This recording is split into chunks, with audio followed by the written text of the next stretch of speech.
J'ai 3 enfants, dont Dylan qui a 8 ans, Juju qui a 6 ans et Mélie qui a 3 ans. Et il n'y a que Dylan qui est scolarisé à Méo.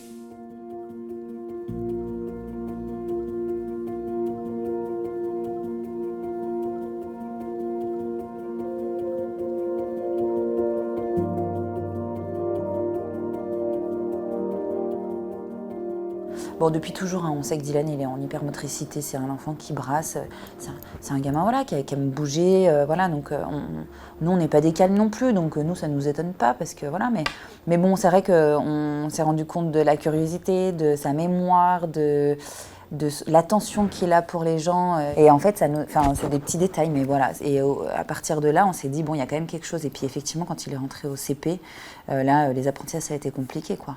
Il se levait beaucoup, il s'ennuyait énormément, il était vraiment pas dans ses apprentissages, enfin, en plus, nous, il comptait déjà plus ou moins bien, il écrivait déjà son prénom, il était plutôt à l'aise, quoi, et je pense qu'il s'ennuyait clairement, quoi. Et puis bon, il a été un peu stigmatisé parce que c'est un gamin qui bouge, qui se lève, un Jean est un Jean, il n'y a pas de filtre, donc tout ce qu'il pense, il le dit, et voilà, ça rentre pas dans les codes de l'éducation nationale encore aujourd'hui. On est allé voir une neuropsy.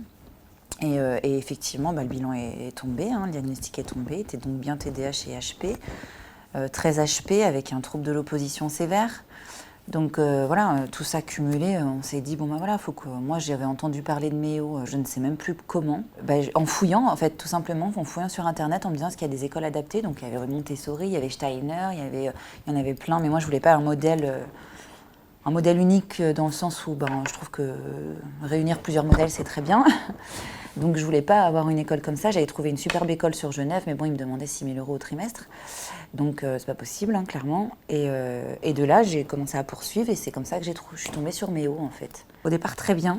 Il lui faut quand même un bon temps d'adaptation parce qu'ils sont que 9 dans la classe, hein.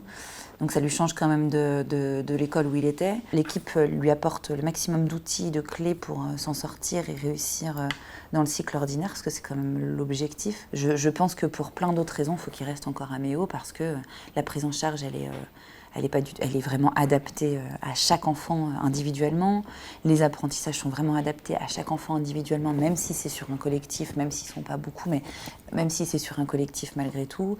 Et que la transparence avec les familles, on peut trouver ça nulle part ailleurs. On peut trouver ça nulle part ailleurs. C'est frustrant de se dire qu'on a une structure qui fonctionne avec des vraies demandes, parce que les dossiers MDPH se multiplient de jour en jour, et plus les gens font de diagnostics, posent des diagnostics sur les questionnements qu'ils ont autour de leurs enfants, qui se fait beaucoup aujourd'hui, parce qu'aujourd'hui on a des réels moyens de connaître les profils de nos enfants. Nous, à l'époque, c'était le cancre, c'était l'intello, c'était le machin. Voilà. Aujourd'hui, on a des vrais professionnels qui posent des vrais bilans là-dessus et qui accompagnent les gens là-dedans. Donc, j'étais déçue de me dire qu'à un moment donné, un peu en colère, de me dire que pour des accords administratifs, évidemment financiers, on ne va pas se voiler la face, ils foutent tout en l'air comme ça. Il y a une équipe qui est en place depuis de nombreuses années, il y a des gamins qui sont là depuis toujours, il y a des gamins qui ont fait primaire, collège. Donc, on dit quoi à ces enfants ? C'est bien, merci, au revoir. Mais voilà, Méo, c'est l'avenir, parce qu'ils ont compris qu'à un moment donné, il fallait qu'on s'adapte aussi aux enfants. Et ça commence à rentrer un peu plus dans les mœurs. Mais ça commence seulement en 2021. Donc, on va au Canada, ça n'a rien à voir. On va dans certains pays, ils se disent, mais en France, ils sont attardés, c'est pas possible, quoi.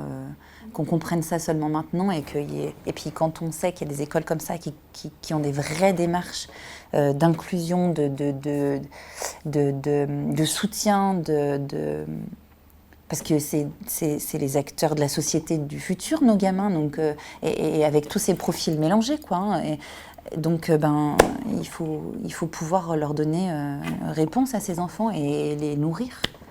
Et voilà, il faut des Méo, mais beaucoup plus. Méo, c'est trop petit. Aujourd'hui, c'est comme ça. On a sur 5 gamins, il y a 3 gamins qui ont des différences. Donc, en fait, il doit être pris dans sa globalité, dans le schéma de la société. Et ça commence par l'école, en fait, même depuis la maternelle, même depuis la crèche. Ils parlent de décrochage scolaire, ils parlent de déscolarisation, ils parlent de harcèlement parce que c'est aussi un peu lié. Réveillez-vous. Ça vient d'où tout ça? Alors après, on va dire oui, les parents, les éducations, ils éduquent mal leurs enfants, mais attendez.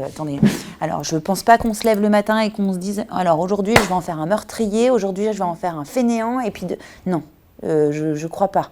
La moitié des parents se lèvent le matin pour aller bosser avec des vraies valeurs, avec le respect. On n'est pas fous quand même. Hein, je veux dire. Alors c'est facile de toujours dire les parents. Alors déjà on apprend à être parent. Hein, on n'est pas, c'est pas écrit nulle part. Il n'y a pas de mode d'emploi. Hein, enfin moi on me l'a pas donné. Hein. Et puis après il y a aussi voilà notre bagage. Notre bagage personnel qui nous suit sur des choses, machin. Donc ben voilà, mais on est aussi lié à la société, donc on fait aussi avec ce qu'on est, quoi. Hein. Donc moi, je comprends pas qu'on soit encore en 2021 et qu'il n'y ait pas plus de considération de ces enfants-là. De l'enfant tout court d'ailleurs, hein, parce que je pense que l'enfant, c'est... Voilà. Mais bon, voilà, ça reflète bien la société dans laquelle on le vit. Hein, c'est que, voilà, il y a des priorités et ça n'en fait pas partie. Pas encore en tout cas. Pas encore assez. Ça commence. Il y a des gens qui font des choses, il y a des mouvements qui se mettent en place, mais ça suffit pas du tout. Nous, on est parents, en fait, on veut avoir des adaptations pour nos enfants parce qu'ils sont en demande et ils sont en besoin. On veut pas qu'ils aient pas d'avenir, en fait, tout simplement.